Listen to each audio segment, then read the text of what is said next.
अस्सलाम वालेकुम। Shakir Karim here. Microprocessor the speed monster. अब इस स्लाइड में हम ये देख रहे हैं, डिस्कस कर रहे हैं कि माइक्रोप्रोसेसर जो है वो स्पीड मॉन्स्टर है। ठीक है, क्यों?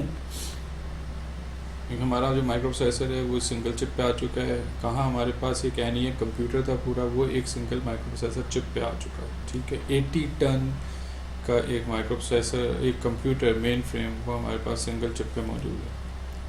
पावर माइक्रोप्रोसेसर की वर्चुअली फ्री नज़र आती है हमें। और तीसरी चीज़ जो है वो ये है कि पावर रिक्वायरमेंट जो है वो डेस्कटॉप एप्लीकेशन के हवाले से मिल रही है कि पावर रिक्वायरमेंट भी बहुत चीप है और ये सारे काम हमारे पास हो रहे हैं, वीडियो कॉन्फ्रेंसिंग से लेकर रेंडरिंग और multimedia authoring and then with voice and video annotation of files, you name it, and ये इट इज़ डूइंग इट।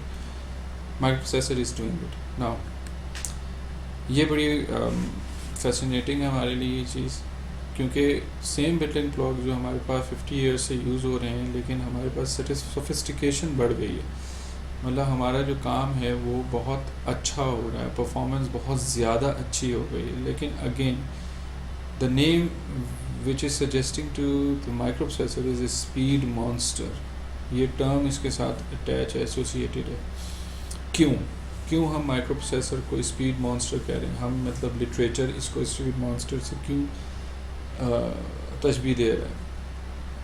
हमारे पास जो है फास्ट रेट पे एवोल्यूशन हुई है। हमारे पास डिस्टेंस सर्किट का जैसे यानी कॉम्पैक्ट होते जा रहे हैं हमारे कंप्यूटर्स जो हैं, और इम्प्रूवमेंट हमारी बहुत तेज़ी से जो है इंक्रीज़ हो रही है। परफॉर्मेंस इम्प्रूवमेंट जो है वो बहुत तेज़ी से हम देख रहे हैं। लेकिन अगेन जो डार्क फेस है वो ये है कि हमें ऐसा महसूस होता है कि we are cooking food on the candle flame.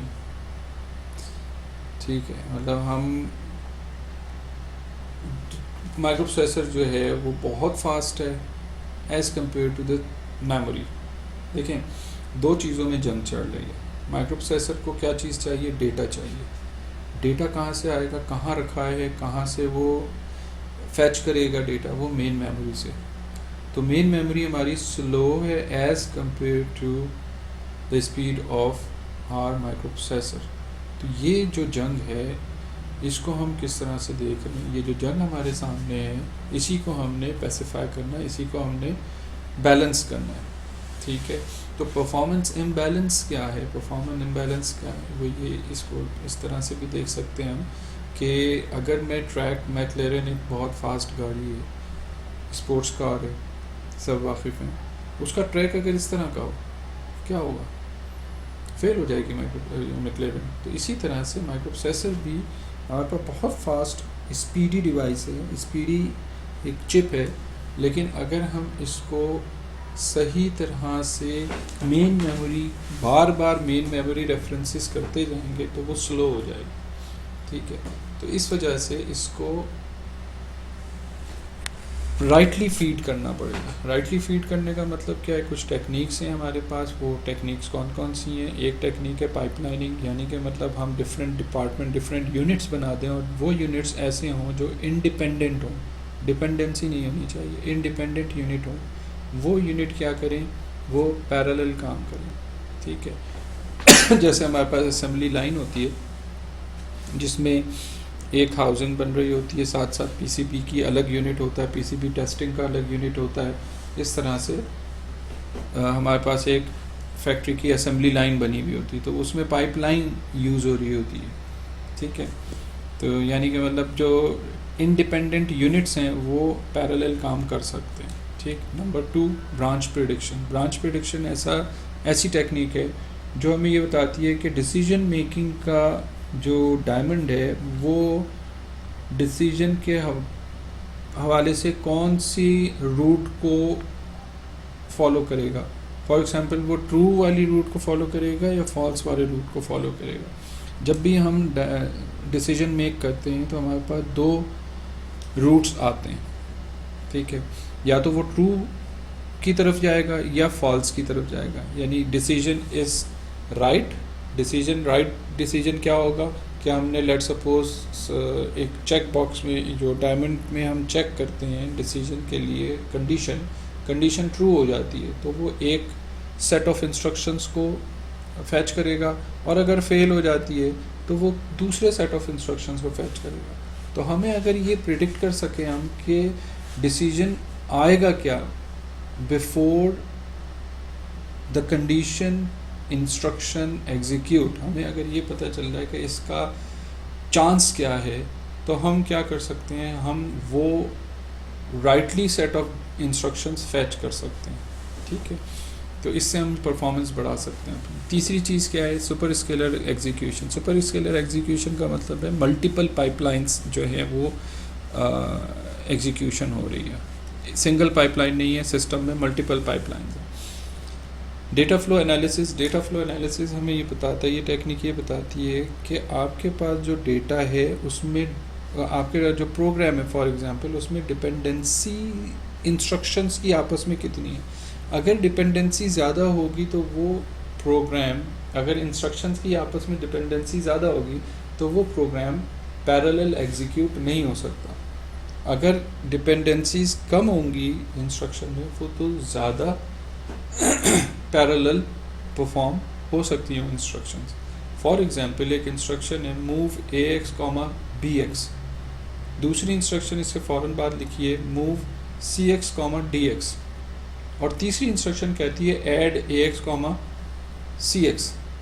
तो इसका मतलब ये तीनों जो दो इंस्ट्रक्शन हैं ऊपर की मूव AX, BX और मूव CX, DX, ये दोनों जो हैं वो इंडिपेंडेंट हैं, लेकिन तीसरी इंस्ट्रक्शन जो है वो इन दोनों इंस्ट्रक्शंस पे डिपेंड कर रही है। ऐड AX, CX, जब तक AX की वैल्यू अपडेट नहीं होती, जब तक CX की वैल्यू अपडेट नहीं होती, उस वक्त उससे पहले add AX, BX, CX run नहीं हो सकती। ठीक है, तो डेटा फ्लो एनालिसिस में हमें ये पता चलता है कि डेटा की डिपेंडेंसीज क्या है।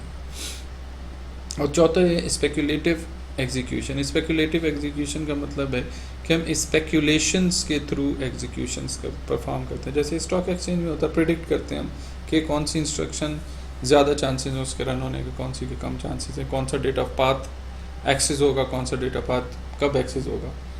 तो ये कुछ 5 टेक्निक्स हैं जो कि यूज़ होती हैं इम्प्रूवमेंट लाने के लिए और उस जंग को मिनिमाइज़ करने के लिए जो हमारे प्रोसेसर और मेमोरी के दरमियान है। ठीक है, तो उसमें से हम इन दो को डिस्कस करेंगे आगे, पाइपलाइनिंग और ब्रांच प्रेडिक्शंस। ठीक है, अच्छा, हमारे पास जो मेन ऑब्जेक्टिव है वो ये है कि एग्जीक्यूशन ऑफ मैनी इंस्ट्रक्शंस पर प्रोसेसर साइकिल, ये हम पर्पस लेके चल, बजाय इसके कि हम मैनी साइकिल्स पर इंस्ट्रक्शन की तरफ जाएं। ठीक है, हम ये चाहते हैं कि एक साइकिल पे कम से कम टाइम में ज़्यादा से ज़्यादा इंस्ट्रक्शंस रन हों, ताकि हमारा जो माइक्रो प्रोसेसर है वो भी आइडल ना बैठे, यानी फ्री ना बैठे, क्योंकि वो बहुत फास्ट है एज़ कम्पेयर टू उसकी मेमोरी। डेटा जितनी जल्दी उसको मिलेगा वो उतना ही जल्दी काम करेगा। ठीक है, और मिलता रहेगा जब तक डेटा इसको, तो ये इंगेज रहेगा। तो हमें ये करना है कि माइक्रो प्रोसेसर को इंगेज रखना है। बैलेंसिंग द इम्बैलेंस, जो इम्बैलेंस है माइक्रो प्रोसेसर और मेमोरी के दरमियान, उसको बैलेंस कैसे करें। डेटा विड्थ बढ़ा दें, मतलब हमारी अपनी जो DRAMs हैं उनका डेटा पाथ की जो विड्थ है वो बढ़ा दें। यानी दूसरे लफ्ज़ों में हमारा जो रोड है, रोड की हम अगर विड्थ बढ़ा देते हैं तो जितनी लेन्स ज़्यादा होंगी उतना ट्रैफिक स्मूथली गुजरेगा, कंजेशन कम से कम होगी। इसी तरीके से हम अगर अपनी रैम्स में वाइड कर दें डेटा बस, जैसे हम करते चले आ रहे हैं, 16 बिट फिर 32 बिट का प्रोसेसर है, फिर 64 बिट की मशीन हम यूज़ कर रहे हैं आजकल, तो उससे क्या होगा, उससे ये हो रहा है कि हमारा डेटा जो है वो जल्दी एक्सेस हो रहा है। ठीक है, नंबर 2 क्या है, कैशे मेमोरी जो है वो चिप्स के अंदर इंक्लूड की जाए, ताकि हमारी जो इंटरफेस है, मेमोरी इंटरफेस है, वो एफिशिएंट हो जाए। कैशे से क्या होता है, कैशे बेसिकली क्या है, फ्रीक्वेंट डेटा को होल्ड करने के लिए होता है। ठीक है, जैसे हमारी शर्ट्स के अंदर जेब होते हैं, हमारे बैग्स हैं, ये कैशे ही है ना। हम पूरी बुक शेल्फ तो लेके नहीं निकलते, जो फ्रीक्वेंटली एक्सेस में होनी चाहिए हमारी किताबें वो हम बैग में रख लेते हैं, वो हम लेके निकलते हैं, ठीक है। तो कैशे बेसिकली यही चीज़ है, यही कॉन्सेप्ट है।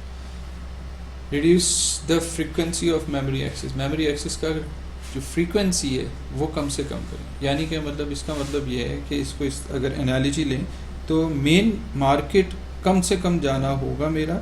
मैं क्या करूँगा, हफ्ते भर का राशन पहले ही लाकर अपने किचन में रख लूँ, अब फ्रिज में रख लूँ, किचन कैबिनेट्स में रख लूँ, ठीक है। बार बार मैं एक एक चीज़ के लिए भागा भागा नहीं जा रहा हूँ। तो मैंने क्या करना है, सुपरमार्केट से जो कि मेरी मेन मेमोरी है उससे मैं डेटा कम से कम एक्सेस उसको दूँ, ठीक है। मैं कोशिश करूँ कि मेरा जो डेटा जो फ्रीक्वेंटली यूज़ हो रहा है वो प्रोसेसर के करीब हो, ठीक है। तो यही वो बता रहे कि by incorporating efficient cache structures between processor and main memory, ठीक। Increasing the interconnect between processor and memory, यानी interconnect bandwidth between processor and memory उसको इंक्रीज कर दिया जाए, यानी डेटा बस की विड्थ को इंक्रीज कर दिया जाए, ठीक है। ये भी चीज़ होगी।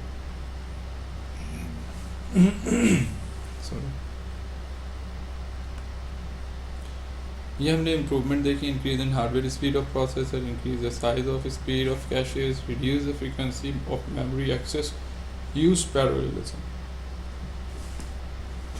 पैरेललिज्म जो है उसके अलावा हमने ये देख लिया कि ट्रेडिशनली जो है क्लॉक स्पीड और लॉजिक डेंसिटी से हम परफॉर्मेंस को इंक्रीज़ करते हैं, लेकिन यही चीज़ें हमारे लिए ऑब्स्टिकल्स हैं। किस तरह से पावर ज़्यादा लगेगी, जितनी ज़्यादा लॉजिक डेंसिटी होगी पावर उतनी ही डिसिपेट होगी, उसको हमने ख्याल रखना है। उतना ही कूल डाउन करना होगा सिस्टम को। आरसी डिलेज बेसिकली जहाँ पे भी आरसी नेटवर्क्स होते हैं, रजिस्टर कैपेसिटर नेटवर्क्स, उसमें आरसी डिलेज इनहेरेंट हैं, ठीक है। तीसरी चीज़ ये कि मेमोरी की लेटेंसी और थ्रूपुट, ये भी हमें केटर करना पड़ता है। ये भी जाहिर सी बात है हमारे पे मेमोरी लेटेंसी का मतलब है मेमोरी की वजह से जो ताख़ीर हो रही है उसको हमने केटर करना पड़ेगा, ठीक है। तो ये कुछ ऑब्स्टिकल्स हैं हमारे पास इम्प्रूवमेंट के हवाले से। तो अभी तो यही रखते हैं, फिर इंशाअल्लाह ताला मज़ीद बात करेंगे नेक्स्ट अपनी वीडियो में। अस्सलाम वालेकुम वरहमतुल्लाहि वबरकातुहू।